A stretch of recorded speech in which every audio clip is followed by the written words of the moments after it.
The El Rollo, also known as the barrel roll, is an aerial maneuver in which you ride off the wave's pitching lip and go into a rolling motion. Regardless of its name, you do not need to be coming out of the barrel to perform this maneuver.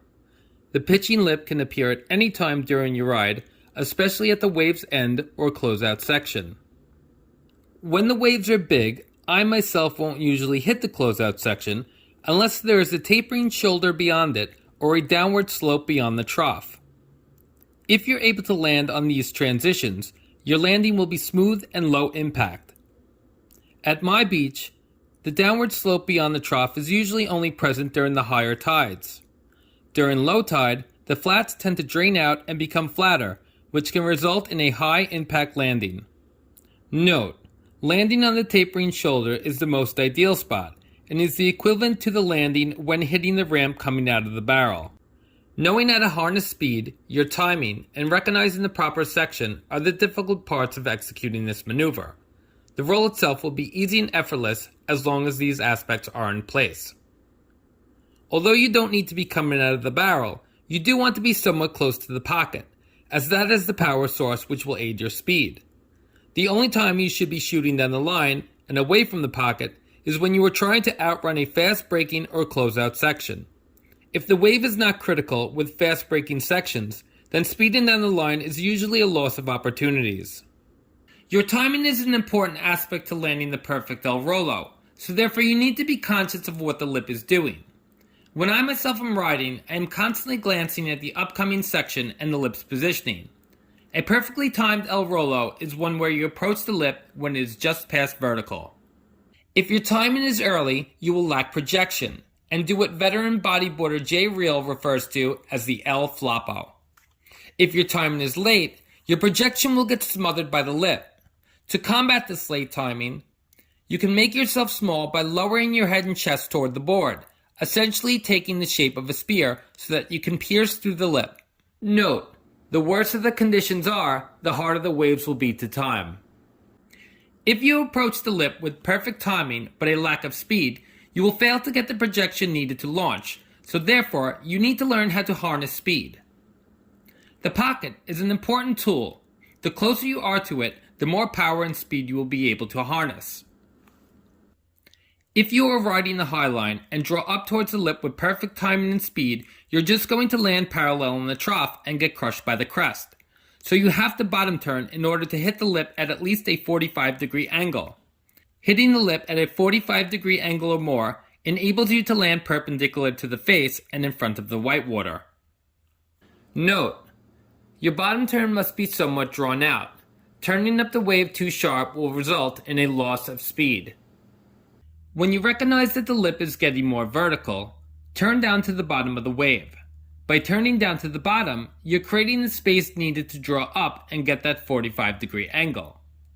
When you're at the bottom, you need to be eyeing the lip's positioning. Once again, you want to come in contact with it when it is just past vertical so that you're able to ride off of it and be projected outward. You can adjust your timing by momentarily staying at the bottom and waiting for the wave to pitch. However, I caution you that the longer you stay there, the more speed you will lose. When you see that the lip is vertical, initiate your bottom turn by pulling up on the nose and leaning towards the face of the wave. Where you look is where you go, so keep your eyes on the pitching lip the entire time. Your elbow should be digging into the deck during the initial pull, while your body slides slightly forward, minimizing drag. Lifting your outside leg can help increase your speed. Once your course is set, drop your outside leg down and prepare to launch. I'm on my left rail. I'm going to turn down to the bottom of the wave to make the 45-degree angle. Right now I have weight on my outside rail. I'm looking at the bottom because that's where I want to go. Where you look is where you go. From here, I want to pull up on the nose, look at the lip while raising my outside leg and sliding slightly forward. Keep my eyes on the lip. When you approach the lip, it should be just past vertical. Do not throw your arms in an El Rollo motion. That is not how it's done. Keep them in their normal riding position. Your head literally does everything. Once I get to that lip, I'm not doing anything with my hands. My hands are staying in the same position. I'm going to approach the lip, and I'm just going to look over. As I approach the lip, I'm going to look over. I'm not throwing my arms. Do not throw your arms. Look over. Look over. Look at the lip as if it is a ramp and simply ride off of it. As you ride off, turn your head towards the shore.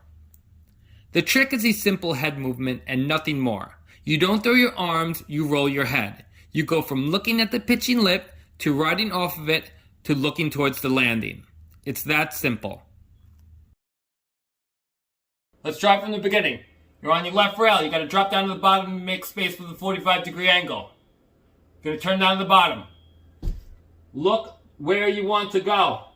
There's a little pressure on my outside rail right now because I'm looking that direction. Once I'm at the bottom, I lifted my outside leg. I'm pulling up in the nose a little bit, and I'm looking at the lip. Legs up, legs down, legs up. Once I get to that lip, I'm just going to turn my head. Now I'm not doing anything with my arms. I'm going to the lip, I'm looking at it, boom. Just like this. You're riding off it like a ramp. Guys, here's the lip. All I'm doing is riding off of it. The lip, you're not hitting the lip and it's kicking you out. That's not how it's working. It can in certain circumstances. Like when it's onshore wind and it's like a pouring wave with white water. In that situation, you could tip the board on the side and it'll kick you and you can roll from there. But on a 2B wave, you're going up and you just go like this.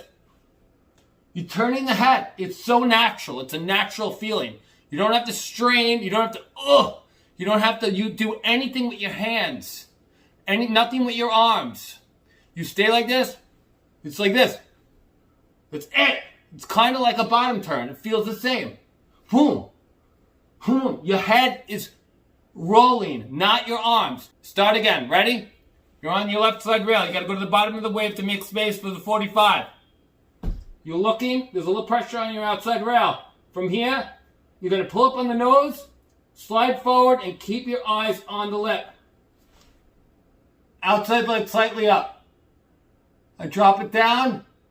As I make contact with the lip, I'm just rolling my head. The body will follow the head. If you attempt to get the 45-degree angle from a mid-face bottom turn, you'll be forced to turn sharp. The sharper you turn, the more speed you will lose. If the wave you are riding has a long gradual slope, with only the top 1/3 barreling, then a mid-face bottom turn will be mandatory, as going to the bottom and back up will result in a loss of speed. I hope that this tutorial will help you to land the perfect El Rollo. If you have any questions, feel free to leave them in the comments section. Thank you for watching and have a good day.